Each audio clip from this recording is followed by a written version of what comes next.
Everyone, it's me, Jordan. Welcome to another Pianote lesson. We're doing a practice along on finger speed and how to develop it today. So it's a fun lesson to do. Everyone likes to play fast, but there's a couple considerations you have to make. So I'm going to show you some exercises that I do to build some finger speed in a variety of ways that you can use at the piano. And yeah, I'm excited to do it. So before we get started, I just want to let you know, if you have a question, just hit the Ask a Question button or leave a comment below, and I'll happily answer that. And yeah, so let's take a look. We'll kind of get to that little exercise thing that I was doing in a moment. But first, I want to just talk about what the most important things to consider when you're looking to build up speed at the piano. One of the things, and it's kind of one of those, it's a bit of a buzzkill, but if you want to get fast at the piano, you have to start off really slow because you have technique considerations to keep in mind when you're playing. So I'm just in C minor here. And I always like to, warm up with just playing your 5 notes in your scale.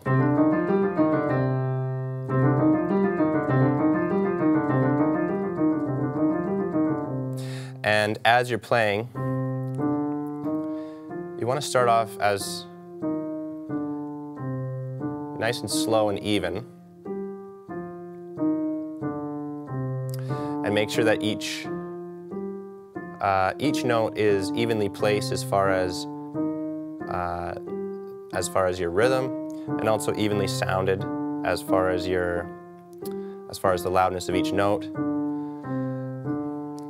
Because if you want to be as efficient as possible at the piano, you have to have all your fingers kind of, they all got to be pulling their weight. And one of the things that I find, if you don't keep up with your practice, you're going to end up with your thumb, your pointer finger, and your middle finger. They're going to become a lot stronger than your pinky and ring. And there's a couple of reasons for that. A lot of your technique stuff, especially for scales, a lot of your hand movements that allow you to move up and down the piano actually do happen with your kind of your T-Rex fingers, as I like to call them. So just looking at a scale here again. Just playing out the minor scale. Got 1, 2, 3, and then when you tuck over,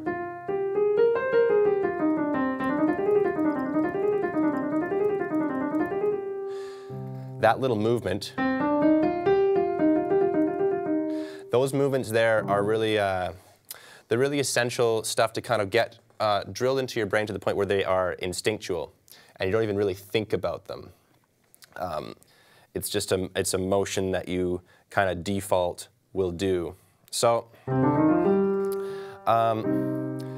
let's just set our metronomes nice and slow. I'll show you. I kind of just when I'm looking to just build finger speed and gradually just warm up, I like to personally I take a sort of a set of notes, and those will be my ingredients for the exercise in terms of building your hand strength. And then I just sort of work with those. So here's an example. Again, just working with your C minor shapes. You got C, D, E flat, F, and G. And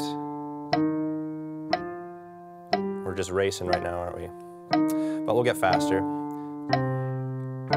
So again, just making sure that we're familiar with how this all feels. It's going to save you a lot of headache in the long run, because if you start off just trying to be impressive and fast, you're not going to be able to play musically, and you don't want to be one of those guys. So then you switch to 8th notes. So now we're double speed.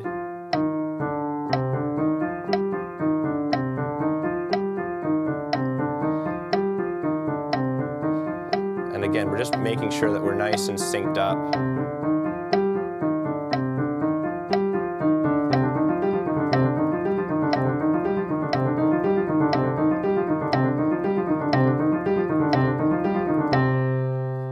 So notice as I'm building up speed, and as I get to those faster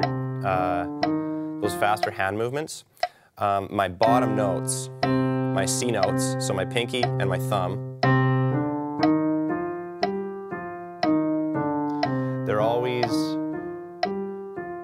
landing on the beat.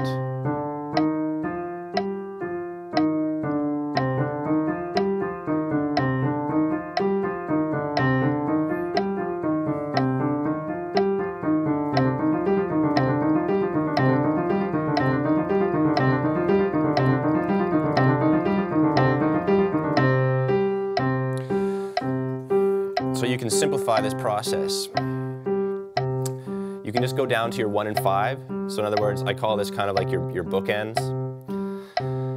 So you got your C, and then you got your G, and all the notes in between. Well, okay, actually get rid of the idea of them being notes, and just think of them as finger movements. You can take this away from the piano. You can just go on top of the piano, and just take your outside fingers and keep them in line with the beat.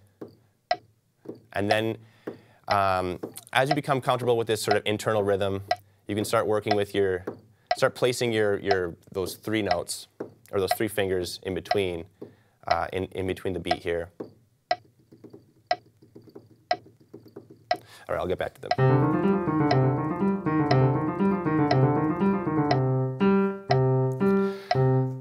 And as you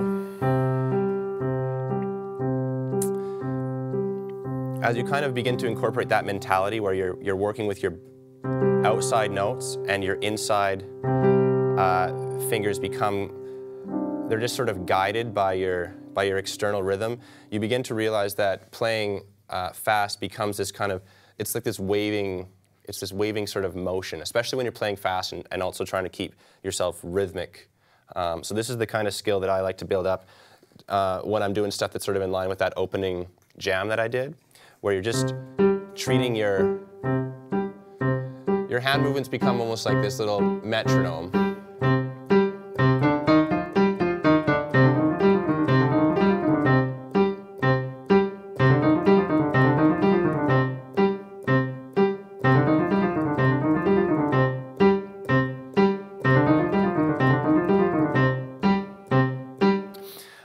And you can kind of work with that core finger shape like that. And of course, because we are working with the keyboard, and the keyboard, when we're playing in each key, we're slightly changing the scale and the shape of the key itself. So sometimes, if I'll start an exercise in C minor, and I'll start working within C minor, I can bump up to the next key and work that different shape as well, which is always really important, because then you're going to prevent yourself from becoming really fluent in one set of shapes on the keyboard, and then you're going to be kind of out to lunch when you work in a different key. So I'll just show you kind of what I'm talking about here. So again, just working with that motion.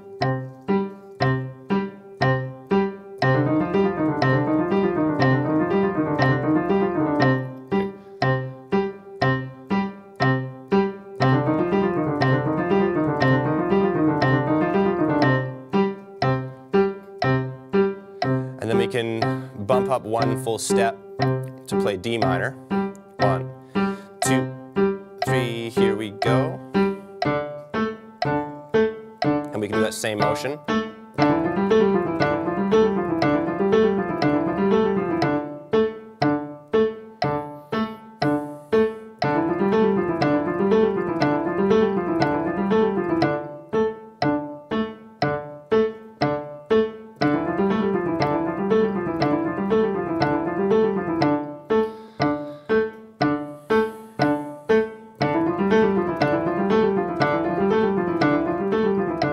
Bump it up to the E minor.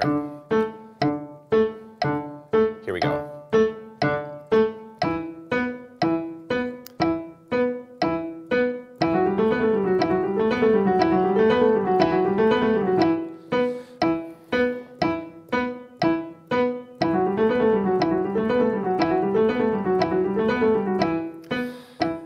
F sharp can be a bit of a doozy.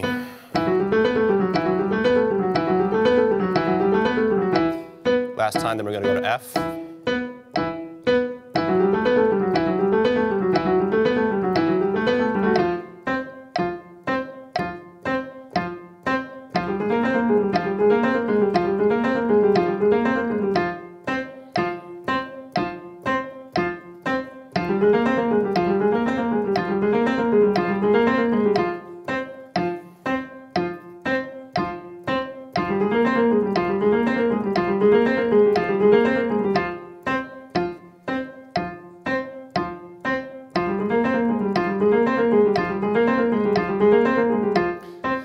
Then we can go to G.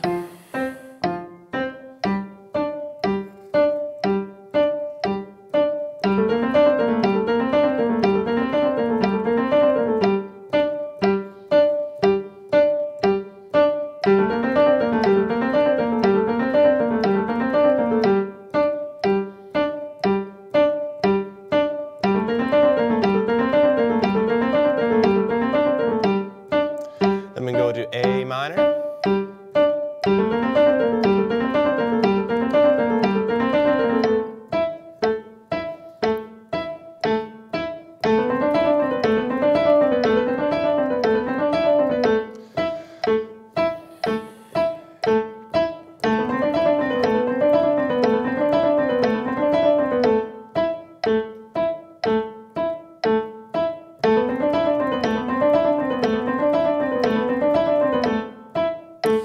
Then we got B minor.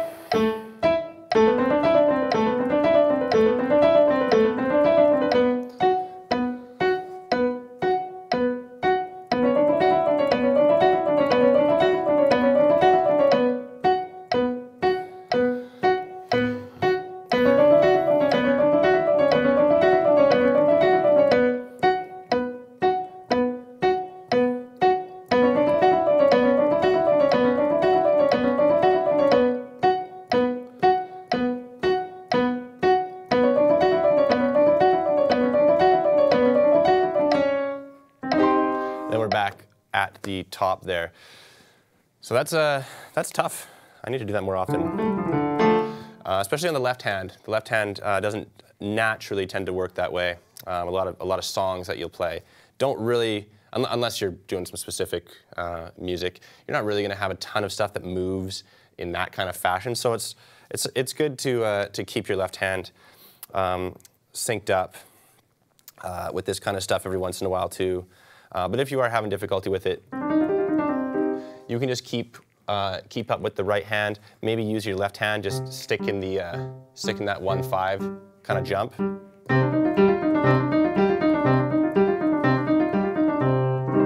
But the nice thing about that exercise is, as you maybe could tell if you're practicing at home, all of these keys, they all feel different when you're playing them. And of course, I won't demo it here today, but you can also switch over to the black keys, and that's a whole other, you can do like a C sharp minor, E flat minor, whole other set of shapes to work with. It's quite a bit more challenging because you're dealing with kind of more, I don't know, sort of subtle semitonal stuff. Even this B minor, you might have found to be a bit of a challenge. Let's just see. I see we got a question here. So we got a question from Gaurav Sankyahal. Apologies for the pronunciation there. Asking to make the weaker fingers work faster, the ring finger and the pinky, and how to do that. That's a really good question. It is just stuff like that, like that exercise, and the reason why that's so important is, again, because your ring finger and your pinky finger, they're always working in conjunction with the rest of your fingers. So, if you want to, you can just do stuff like this. It's almost deceptively simple, by just popping back and forth on your ring finger and your fifth.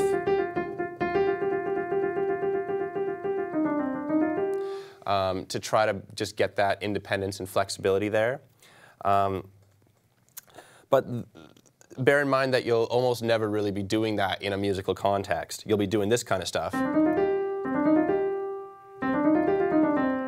way more. So you can sort of ask yourself, what's the most valuable kind of bang for your buck style of practicing that you can do if you have limited time? And it's stuff like the exercise that I just demonstrated there.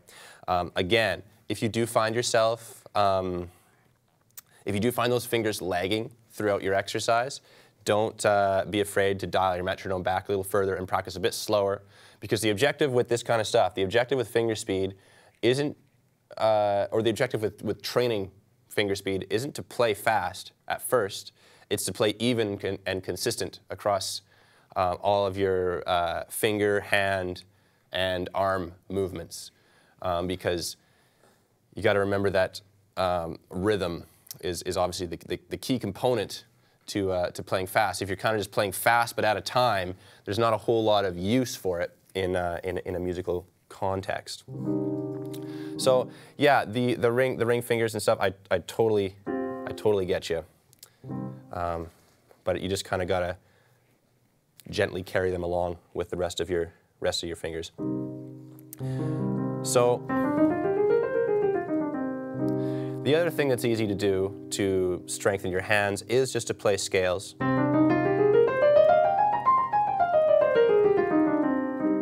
And I like to just go up and down 2 octaves every time, at least. And the reason why is kind of in line with that question back there, because when you're working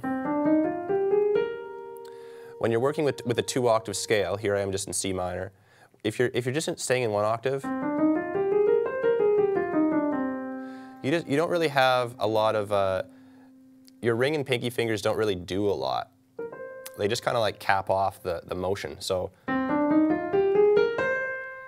you kind of hit the top 2 notes and then you're back down. So they kind of got the last job in the chain of command here. But when you're going up 2 octaves,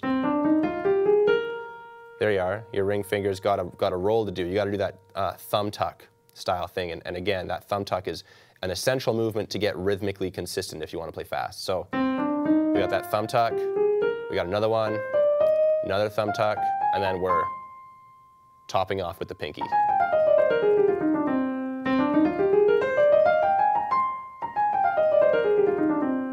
Right?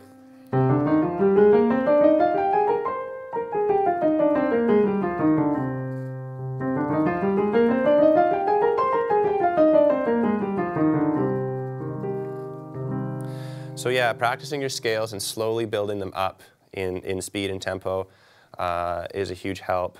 And while you're practicing, just keep in mind that sort of mentality. Think, what is it that I'm looking to strengthen when I'm playing your scales? Because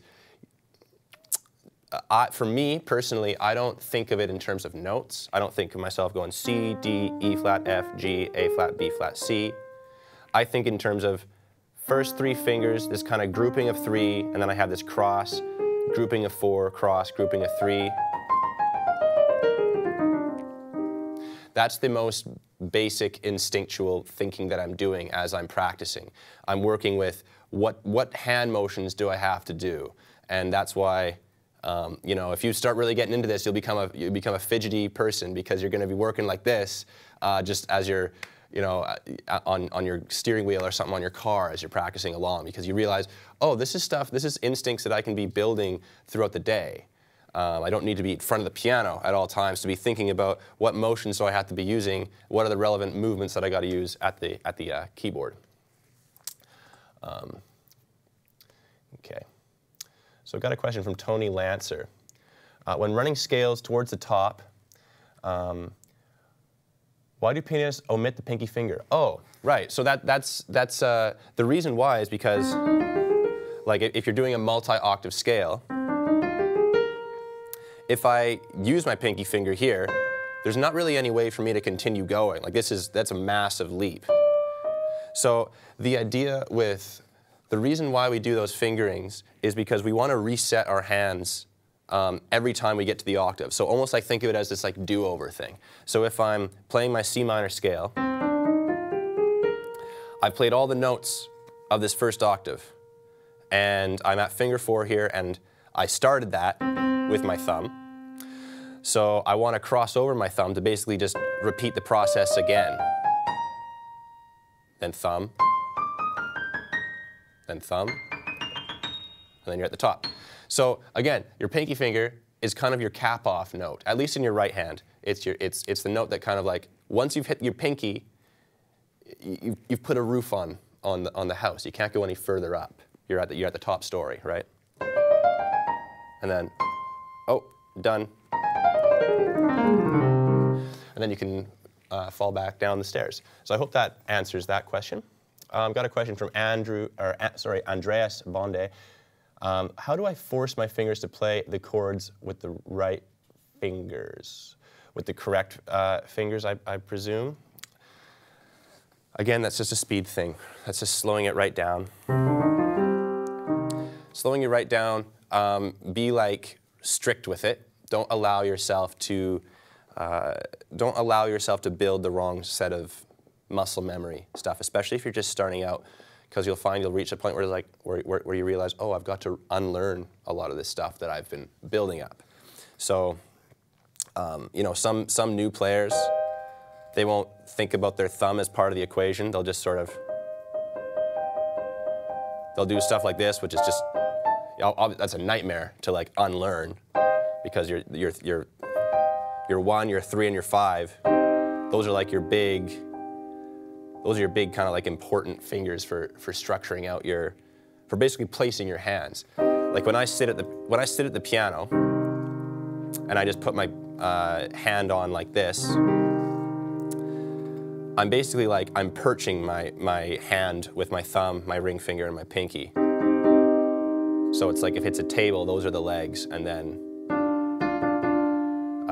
the pointer and the ring, they're kind of secondary in how they support your hand on the piano. Got a question from Frederick Gagnon. Is there a difference between learning on a keyboard or a real piano? Yes, it does depend on what skills you're looking to build. I'd say with stuff like finger speed, I would be wary of just recognize that obviously weighted keys versus light keyboard style keys are going to be, you know, it's going to feel a lot different to play. It's going to be a lot harder to play fast on an actual physical acoustic piano or a digital, but weighted keys like what we got here. So that's something to keep in mind. But more importantly, you know, you can still practice with your keyboard. Just recognize that. Recognize the spots where when I'm playing just this little motion, my strength is coming from. There's sort of 3 points that I'm sort of working on to bring the power into the keyboard. I'm obviously moving my fingers into each key, but there's also some movement in the wrist. And then movement even as you really start hammering away, your forearm kind of gets into the action.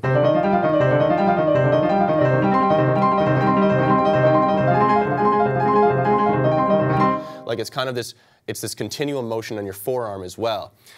So even if you are playing with something that's really light, you can still try to keep good form if you're playing just on a simple little synthesizer keyboard. You can always be building that sort of good set of instincts. Okay, so I'm going to move on for a little bit. I'll answer some more questions shortly, but I wanted to get to the. I wanted to get to that little exercise that I had at the beginning here, and just what I was doing. So.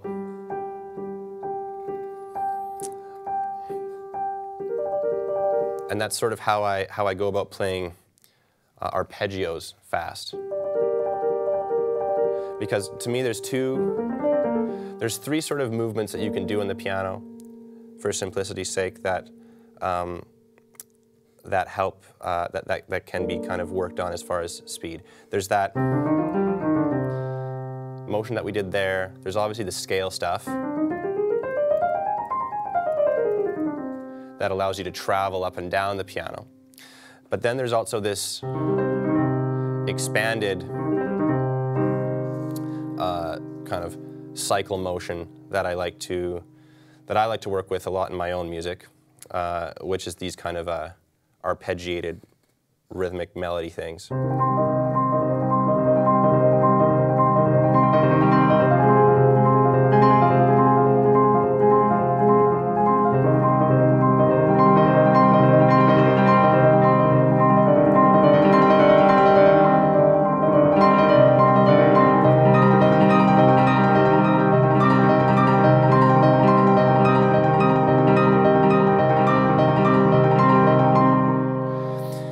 Stuff like that.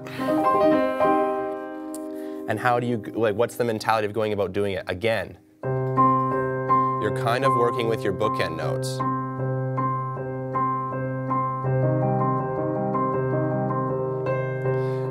And if you want to get even more specific, your thumb is always the spark that ignites your movement. For me, anyways. So sometimes if you really narrow it all the way back, your most important notes that dictate your rhythmic consistency, the thumb and the pinky,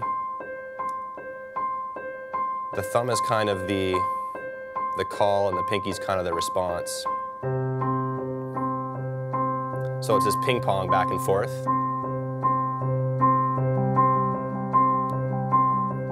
And then you can put in the fifth.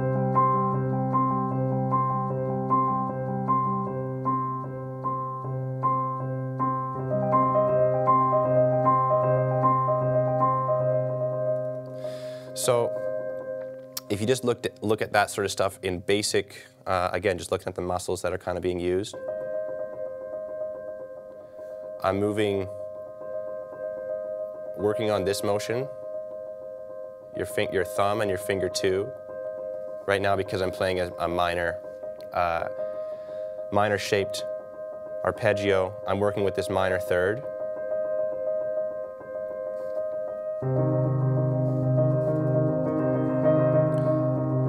So making sure that is nice and even. Get to a point where you're sort of at this place where you can think of it as a musical thing rather than just an exercise thing. Then the other motion, from your thumb to your middle finger.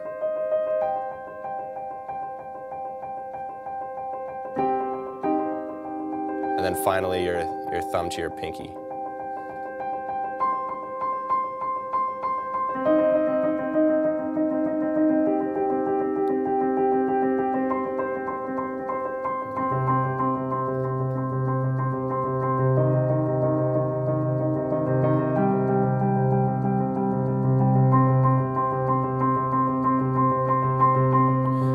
Slow that right down.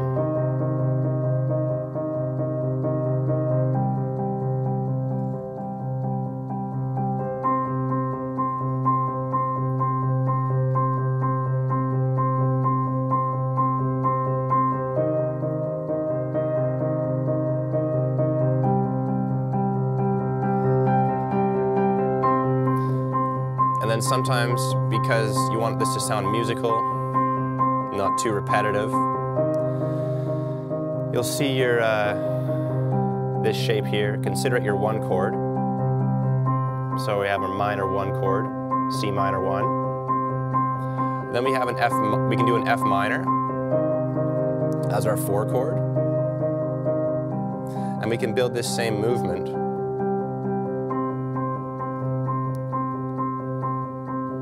So now my two bottom notes are going to be C and F.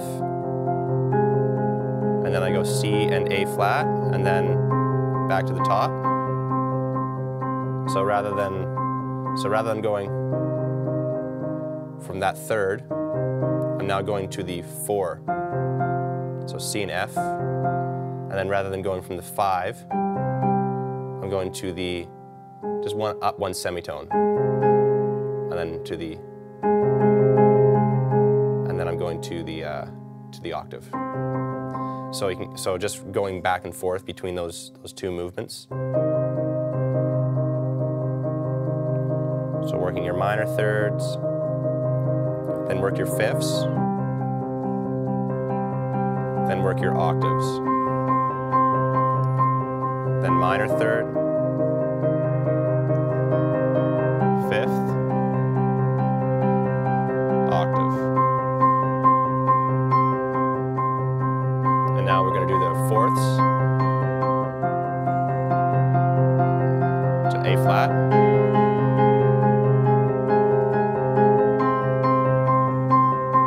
Repeat that.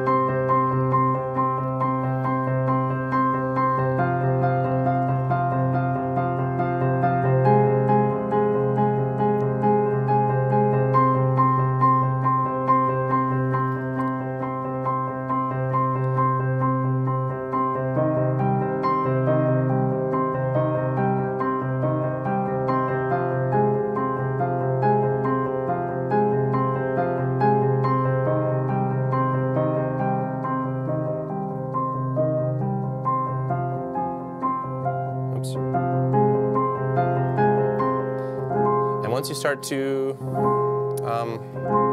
get comfortable with those motions, then you can switch to this pattern, which is just going up and down each note.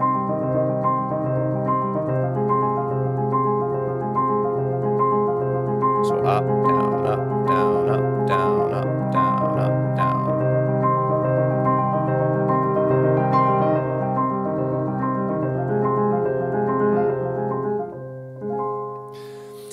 So, again, this is stuff that's, when you start to think of it as just those hand motions, you can kind of practice those shapes anywhere on the piano and come up with your own ideas that'll ideally inspire you and kind of give you some fuel in the tank to come up with music of your own, or maybe you'll stumble upon a melody or a chord progression from a song that sounds familiar, and then you'll be building your ear training as well if you kind of practice this in this sort of cyclical way. So I'm going to check if we've got any more questions here.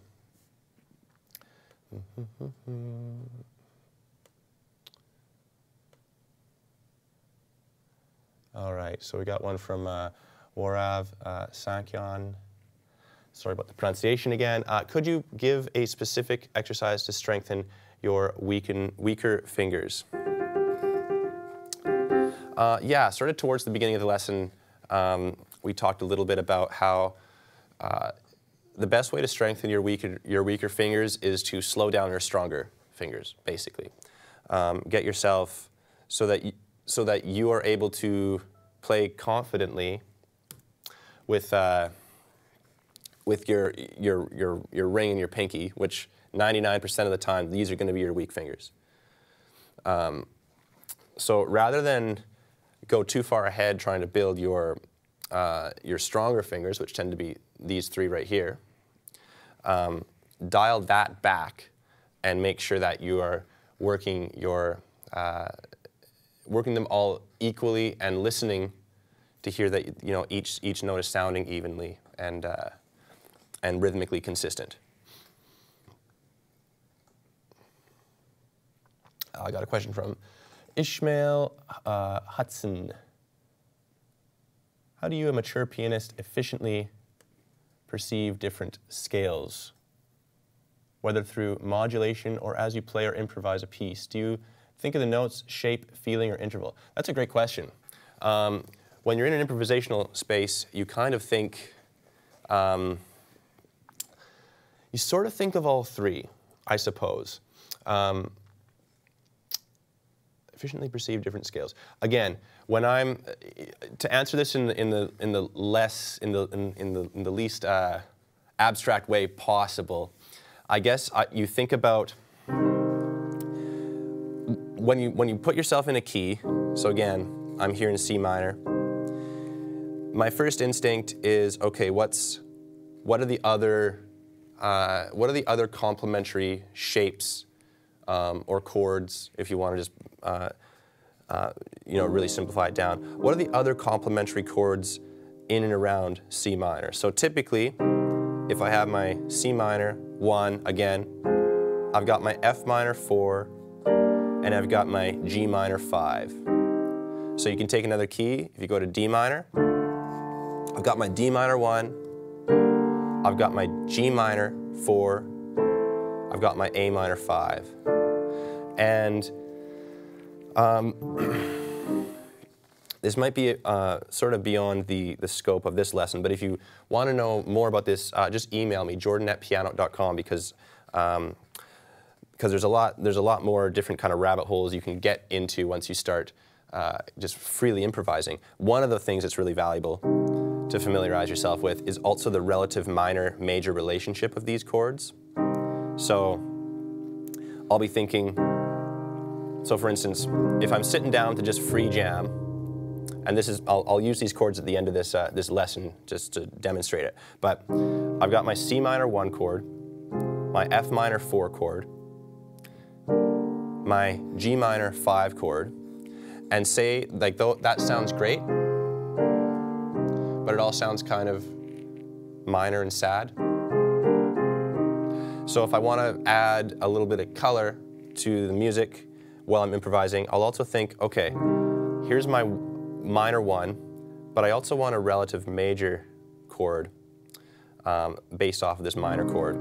So if I count up 3 notes, so basically my middle note of my minor chord, and then play the notes still inside C minor, now I've got E flat major, which is the relative major of C minor. So now I've got a minor 1, I've got a minor 5, I've got a minor 4, minor 5, and then I can brighten things up with that major, relative major.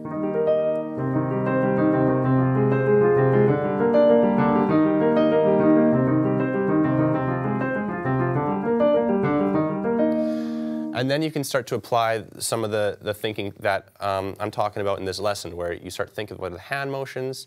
Eventually you start to think, what are the interval movements? The thirds are always really important, because that the 2 different types of thirds, minor and major third, are what kind of give the music its mood or emotion. So all sorts of kind of things that enter your stream of consciousness as you're playing. Hope that answers your question. That's a really great question, though. Okay, got a question from Tony Lancer. I see you practice scales in triplets. What about 16th notes or 30 seconds? Yeah, so I do practice scales in triplets. 16th and 30 seconds are also really valuable as well. Basically, there's different kind of there's different feels that I like to work with. And honestly, for me, whenever I'm practicing, I'm also, especially this kind of stuff, I'm also sort of trying to think about how do you compose music as well. Because I'm always trying to listen to it and think about what's sounding inspiring. So sometimes, you know, it could be as simple as today, I'm practicing in this sort of triplet fashion. But you can take your metronome and slow things down and play your 16th notes, play your 30 seconds. Those are all really, really valuable, especially, you know, sometimes it's like just satisfying to just do a whole scale, you know.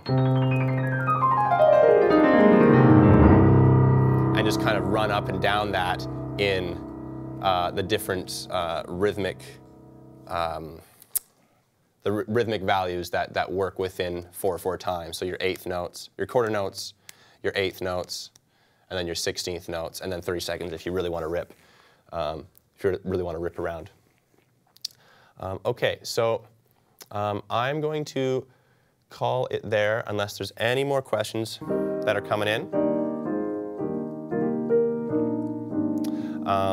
But if not, I'm going to work with some of those